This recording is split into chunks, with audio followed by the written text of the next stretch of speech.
వెనుకొండ నియోజకవర్గంలోని ఈపూర్ మండలం ఊడిచెర్ల తండా గ్రామం తెలుగుదేశం పార్టీకి చెందిన 20 కుటుంబాలు వెనుకొండ శాసనసభ్యులు బొల్ల బ్రహ్మనాయుడు ఆధ్వర్యంలో వైఎస్ఆర్ కాంగ్రెస్ పార్టీలోకి చేరగా సభ్యులు బొల్ల బ్రహ్మనాయుడు పార్టీ కండువా కప్పి పార్టీలోకి ఆహ్వానించారు. పార్టీలో చేరిన ప్రతి ఒక్కరూ వైఎస్ఆర్ కాంగ్రెస్ పార్టీ కుటుంబ సభ్యులని, వీరికి పార్టీలో తగిన గుర్తింపు గౌరవం ఉంటుందని తెలిపారు. అందరికీ నమస్కారం. ఈపూర్ మండలం ఊడిచెర్ల తండకు సంబంధించి మొన్న ఇదే పర్సన్స్ని తెలుగుదేశం పార్టీ వాళ్ళు మేము ఒక 20 ఇళ్ళు వేసామని చెప్పి భజన చేశారు.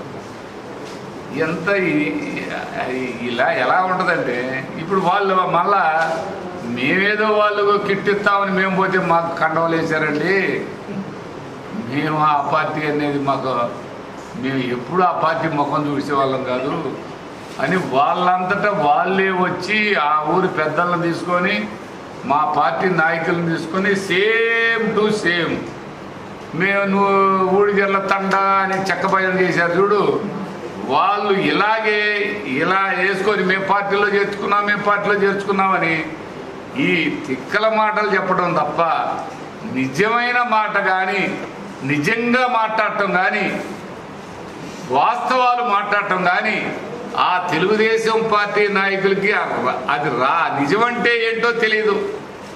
అలాంటి వాళ్ళు ఇలాంటి వాళ్ళ పిల్లల్ని, చదువుకునే పిల్లలు కిట్టిస్తాం రమ్మని కండ వేశారు. వాళ్ళ సభ్యత సంస్కారం ఉంది కాబట్టి వాళ్ళు అప్పుడే బయటపడకుండా బయటకు వచ్చి తీసేసి మళ్ళీ ఈరోజు నా కాడికి 2 రోజుల నుంచి మళ్ళా వాళ్ళ ఇళ్లలో వాళ్ళందరూ కూడా మన సంస్కృతి కానీ, మన సాంప్రదాయం కానీ, మనం వైఎస్ఆర్ కాంగ్రెస్ పార్టీ కానీ మనమేందబ్బా అని వాళ్ళని తీసుకొని వచ్చి ఇవాళ మన పార్టీలో మళ్ళీ ఎప్పుకాల కండవలు వేసుకున్నారు. నేను కండవలు కూడా వద్దన్నాను, కానీ వాళ్ళు కలుషితం అయినా నీళ్లు చల్లినట్టు మా కండ వేస్తే అది పునీతులైనట్టు అనమాట. అది చేసామని ఈ సందర్భంగా తెలియపరుచుకుంటూ, తెలుగుదేశం పార్టీ వాళ్ళు మారండి, మీకు మీరే కండవలు వేసుకొని, మీ వాళ్ళకి మీరే కండవలు వేసుకొని మేము మా పార్టీలో చేరాలి, మా పార్టీ రోజువారీ చేర్చుకుంటున్నామని ఈ మాటలు చెప్పడం ఆపండబ్బా. ఆ కృష్ణదేవరాయలు జ్యోతులు అట్టికాయ తోలుసినట్టు అసలు నీది ఏ పార్టీ? నీది ఏ పార్టీ? వైఎస్ఆర్ కాంగ్రెస్ పార్టీ. నిన్ను ఎవరు గెలిపించారు? వైఎస్ఆర్ కాంగ్రెస్ పార్టీ గెలిపించింది. అసలు నీకు ఎంపీ కావడానికి ఎవరు వేశారు ఓట్లు? వైఎస్ఆర్ కాంగ్రెస్ పార్టీ నాయకులు వేశారు. నువ్వు ఇవాళ ఎంపీ అయినా నేను అన్ని చేశానండి, ఎవరికి చేశావు?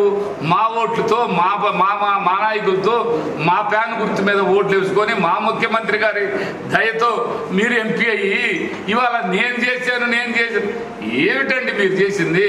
ఈ ప్రజల్ని, నీకు ఓటు వేసినటువంటి ప్రజల్ని మోసం చేశారు, దగా చేశారు, అన్ని విధాల వాళ్ళని. ఇదేంటి? మేము రూపాయి ఖర్చు లేకుండా ఆయనకు ఓటేస్తే లాస్ట్కి మా వైఎస్ఆర్ కాంగ్రెస్ పార్టీ వాళ్ళు అధికారం ఇస్తే ఇవాళ తెలుగుదేశం పార్టీ వాళ్ళ అమ్మడి తిరుగుతూ ఆ అధికారాన్ని మా తెలుగుదేశం పార్టీ వాళ్ళని చెప్తున్నారని అందరూ బాధపడుతున్నారు. అయ్యా బాబు, కృష్ణబాబు కొద్దిగా జాగ్రత్తగా, మరి నువ్వు మారి నువ్వేదో నేను పెద్ద నా ధర్మరాజుని చెబితే ఎలాగయ్యా? నీ ధర్మరాజు, నువ్వు చాలా మాట మీద నిలబడేవాడి అయితే ఇలా పార్టీ ఎందుకు మారేవయ్యా? ఇది గుర్తు చేసుకోవాల్సిన అవసరం ఉందని ఈ సందర్భంగా తెలియపరుచుకుంటూ, మా పిల్లలందరూ కూడా మా పిల్లలుగానే ఉంటారు. హ్యాపీగా మా వైఎస్ఆర్ కాంగ్రెస్ పార్టీ పూర్తి మెజారిటీతో మీకు నిద్ర పట్టట్లేదన్న సంగతి ప్రజలకు తెలుసు. మీకు నిద్ర పట్టట్లా. మీరు ఒక్కటే గమనించండి, ఎక్కడ ఎవరికి మైకు పెట్టి చెప్పాం జగన్మోహన్ రెడ్డి వస్తుందని, బ్రహ్మరథం పట్టారు వినకుండా.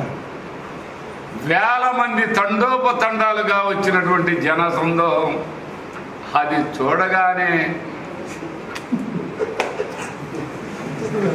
అది అయిపోయిందబ్బా. అది అయిపోయి ఇవాళ ఏదో చెబుతుండు బ్రహ్మనాయుడు గారు అన్ని బూతులు మాట్లాడుతున్నాను. అబ్బా ఏం చెబుతువయ్యా? ఆ బూతులే నువ్వు. బూతులంటే ఏంది? నిజాయితీగా నిబద్ధతగా ఉండకుండా వైఎస్ఆర్ కాంగ్రెస్ పార్టీ నాయకులు కార్యకర్తలు ఫ్యాన్ గుర్తుపై ఓటేస్తే అటు పోయినంటే దాన్ని ఏమంటారు? బూత్ అనరా? రాజకీయ వ్యభిచారం అంటారు. రాజకీయ వ్యభిచారం అంటే అదేనయ్యా. బూతులు మాట్లాడగా ఏం మాట్లాడతారు? ఇలా ఉంటే, ఇలా చేస్తే అది గుర్తు చేసుకోవాల్సిన అవసరం ఉందని ఈ సందర్భంగా తెలియపరుచుకుంటూ చాలా